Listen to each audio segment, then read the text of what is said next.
네, 오늘 하루도 성령님이 주시는 기쁨의 날이 되시기 바라겠습니다. 오늘 말씀은 디모데후서 1장 13절, 14절 말씀입니다. 너는 그리스도 예수 안에 있는 믿음과 사랑으로서 내게 들은 바 바른 말을 본받아 지키고 우리 안에 거하시는 성령으로 말미암아 내게 부탁한 아름다운 것을 지키라. 아멘.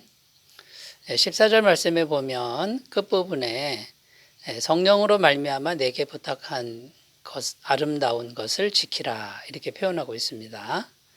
내게 부탁한 아름다운 것이 뭐냐면 이제 복음의 말씀입니다. 복음을 말하는 거죠.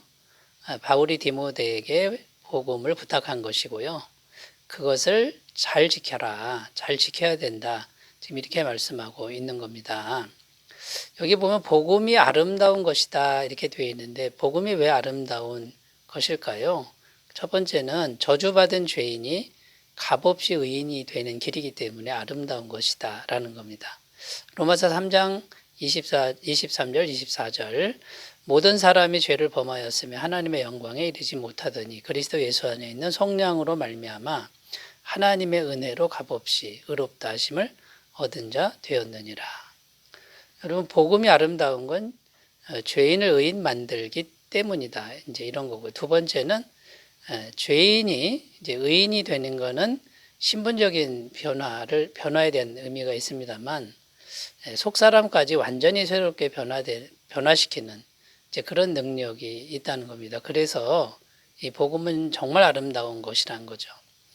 예수님의 부활을 목격한 막달라 마리아라는 여인이 있었습니다. 이 여인의 과거는 7 귀신이 들린 여자다. 그런데 예수님 만나서 완전히 새 사람이 된 거죠. 그러니까 이 복음이 아름다운 이유는 속 사람 자체를 완전히 변화시키는 그런 능력이 있기 때문이라는 겁니다.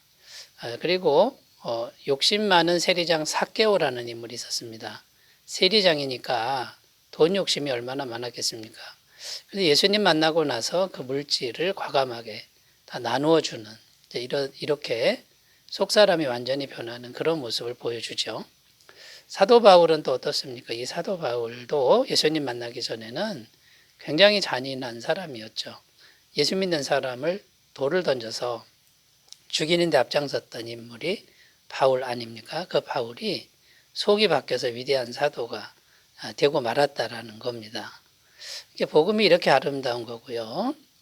이 복음은 성령님이 오시는 유일한 길이 됩니다. 이 복음이 죄사함의 말씀을 주기 때문에 이제 성령님이 우리 안에 들어오게 하시는 거죠. 성령이 오시면 성령의 열매가 맺힙니다.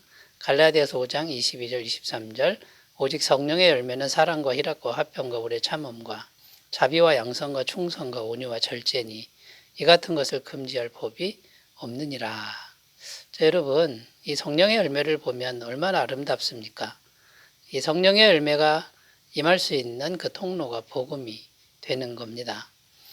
그래서 내게 부탁한 아름다운 것, 이 아름답다라는 말 속에 이 복음의 심오한 뜻이 담겨 있고요. 그러니까 바울이 디모데에게 디모데야 너는 이 아름다운 복음을 잘 지켜야 된다. 오늘 말씀이 이런 내용이 되는 겁니다. 자, 그러면 여러분 어떻게 하면 복음을 아름답게 잘 지킬 수 있는 것이냐? 여기에 대한 생각을 우리가 해봐야 되겠지요. 자, 첫 번째는 복음의 말씀을 잘 들어야 한다. 이렇게 말씀하고 있습니다. 13절입니다. 너는 그리스도 예수 안에 있는 믿음과 사랑으로서 내게 들은 바 바른 말을 본받아 지키고 여기 보면 바른 말을 본받아 지키고 내게 들은 바 바른 말 이렇게 되어 있죠. 자, 복음을 잘 지키려면 첫 번째 해야 될 일이 복음을 잘 들어야 된다라는 겁니다. 만약에 복음을 제대로 잘 듣지 못하면 이제 어떤 일이 생길까요? 잘못하면 이제 이단 사설에 빠지기가 이제 쉽다라는 겁니다. 자, 복음의 내용을 한마디로 요약하면 이신득의라고 할 수 있습니다. 믿음으로만 구원을 얻는다. 믿음으로 구원 얻는데 충분하다. 이게 이신득의의 교리인 것이죠.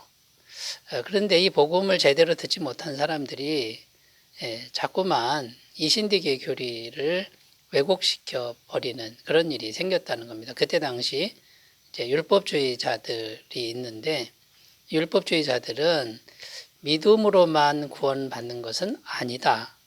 이렇게 이제 복음을 자꾸 왜곡시키고 복음을 잘 지키지 못하게 하는 거죠. 인간의 행위가 조금은 들어가야 된다라고 주장하는 이런 사람들이 바로 이 율법주의자들이고요. 그 중에 할례만은 꼭 받아야 된다.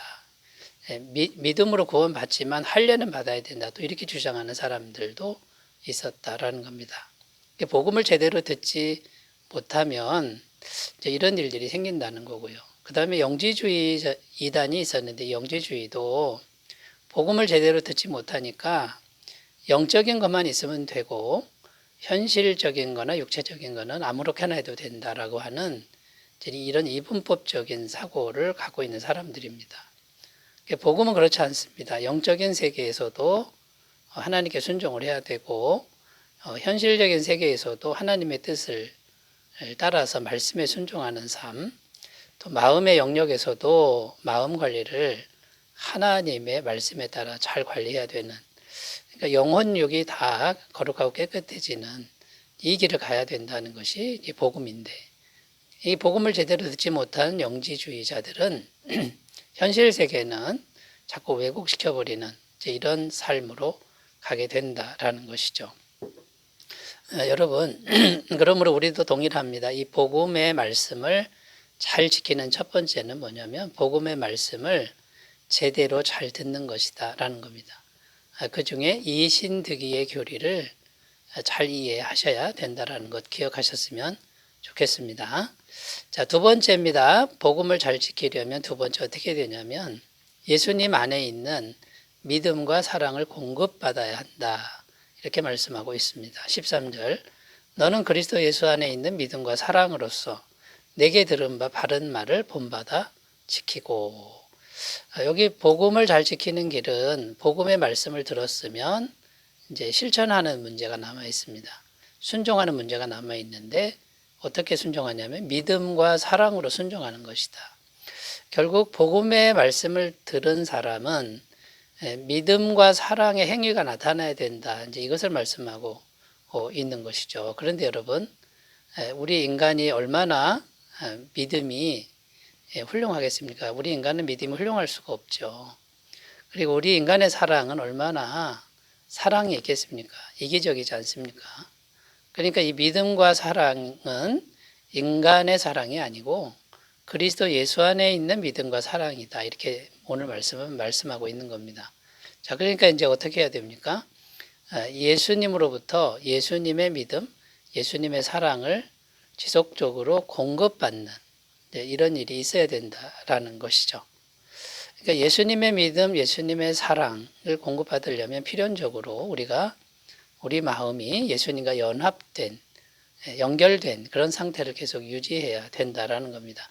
자, 그럼 구체적으로 어떻게 해야 되냐면 첫 번째, 묵상해야 되는 겁니다. 지속적으로 묵상해야 되는데 뭘 묵상하냐면 예수님의 마음을 우리가 계속해서 묵상할 때 예수님의 마음이 우리 안에 들어온다는 거죠. 빌립보서 2장 5절에서 8절입니다. 너희 안에 이 마음을 품으라. 곧 그리스도 예수의 마음이니 그는 근본 하나님의 본체시나 하나님과 동등됨을 취할 것으로 여기지 아니하시고 오히려 자기를 비워 종의 형체를 가지사 사람들과 같이 되셨고 사람의 모양으로 나타나사 자기를 낮추시고 죽기까지 복종하셨으니 곧 십자가에 죽으심이라. 너희 안에 이 마음을 품으라. 곧 그리스도 예수의 마음이니. 이렇게 지금 말씀하고 있는데 이 마음을 품으라는 거고요. 두 번째는 십자가에 달리신 예수님을 지속적으로 묵상하면서 바라보아야 됩니다. 이렇게 상상하셔야 된다는 거죠. 히브리서 12장 2절입니다. 믿음의 주여 또 온전하게 하시는 이는 예수를 바라보자. 그는 그 앞에 있는 기쁨을 위하여 십자가를 참으사 부끄러움을 개의치 아니하시더니 하나님 보좌 우편에 앉으셨느니라. 너희가 피곤하여 낙심하지 않기 위하여 죄인들이 이같이 자기에게 거역한 일을 참으신 일을 생각하라. 여기 보면 생각하라 이렇게 되어 있죠. 십자가에 달리신 예수님 그분을 생각하는 겁니다. 그러면 예수님의 마음이 들어온다라는 겁니다. 자, 많은 분들이 이 믿음과 사랑, 예수님의 믿음과 사랑을 오해하는데 복음을 지식으로만 생각하는데 그치면 안 된다라는 거고요. 믿음과 사랑을 개인적인 노력이 필요하지만 그걸로는 불가능하다라는 거 우리가 인식해야 되고, 복음을 지속적으로 묵상해야 예수님의 마음을 받을 수 있다라는 것 우리가 꼭 기억하셨으면 좋겠습니다. 자, 세 번째로 가보겠습니다. 복음을 잘 지키려면 세 번째, 우리 안에 있는 성령님의 도우심을 받아야 한다라고 말씀합니다. 14절, 우리 안에 거하시는 성령으로 말미암아 내게 부탁한 아름다운 것을 지키라. 자, 복음의 말씀을 지키려면 성령님의 도우심을 받아야만 한다. 이제 이런 내용입니다. 첫 번째, 말씀을 기록하시고 말씀을 주시는 분은 성령님이시다라는 겁니다. 그러니까 성령님이 안 계시면요, 말씀을 깨달을 수 없습니다. 디모데후서 3장 16절 17절, 모든 성경은 하나님의 감동으로 된 것으로 교훈과 책망과 바르게 함과 의로 교육하게 유익하니 이는 하나님의 사람으로 온전하게 하며 모든 선한 일을 행할 능력을 갖추게 하려 함이라. 성경은 성령께서 감동으로 기록한 것이다라는 거고요. 그러니까 성령님의 도우심이 있어야 된다라는 거고, 자, 그러므로 우리가 성령님과 지속적으로 교통하는 훈련이 필요하다라는 겁니다. 빌립보서 4장 6절 7절, 아무것도 염려하지 말고 다만 모든 일에 기도와 간구로 너희 구할 것을 감사함으로 하나님께 아뢰라. 그리하면 모든 지각에 뛰어난 하나님의 평강이 그리스도 예수 안에서 너희 마음과 생각을 지키시리라. 성령님과 지속적으로 교통하는 길은 모든 일에 기도하고 간구하는 것이다. 이렇게 이제 말씀하고 있고요. 자, 성령님과 지속적인 교제가 이루어지면 어떤 일이 생기냐면 우리 마음의 육체의 소욕을 이길 수 있다. 이렇게 말씀하고 있는 겁니다. 갈라디아서 5장 16절, 내가 이르노니 너희는 성령을 따라 행하라. 그리하면 육체의 욕심을 이루지 아니하리라. 육체의 욕심을 따라가면 복음의 말씀을 지킬 수가 없습니다. 그러나 성령님을 따라가면 복음을 제대로 지킬 수가 있는 것이죠. 여러분, 그러므로 우리 안에 계신 성령님을 절대적으로 의지해야만 이 복음을 제대로 우리가 지킬 수 있다는 거 우리가 꼭 기억했으면 좋겠고요. 또 교회도요, 성령님의 도우심이 있어야만 교회다운 교회가 될 수 있다는 겁니다. 인간의 마음만 의지하면 인간의 마음은 언제든지 이기적이고 탐욕적이기 때문에 교회에 복음의 능력이 나타나기 어렵습니다. 성령님이 오셔서 이 이기적인 마음과 탐욕적인 마음을 복종시킬 때 하나님의 교회가 성령으로 충만하고 복음적인 교회가 될 수 있다라는 것이죠. 초대교회의 사도들의 마음속에 성령 충만이 일어났을 때 초대교회가 이렇게 복음적인 교회가 된 것처럼 우리도 그러한 모습을 잘 갖고 가시길 바라겠습니다. 기도하겠습니다. 하나님 아버지, 이 복음은 정말 아름다운 것입니다. 죄인을 의인으로 바꾸는 능력이 있는데 하나님 복음을 잘 듣고 성령의 도우심으로 잘 지킬 수 있도록 도와주시옵소서. 예수님의 이름으로 기도드립니다. 아멘. 주님의 은혜 충만하시기 바라겠습니다. 감사합니다.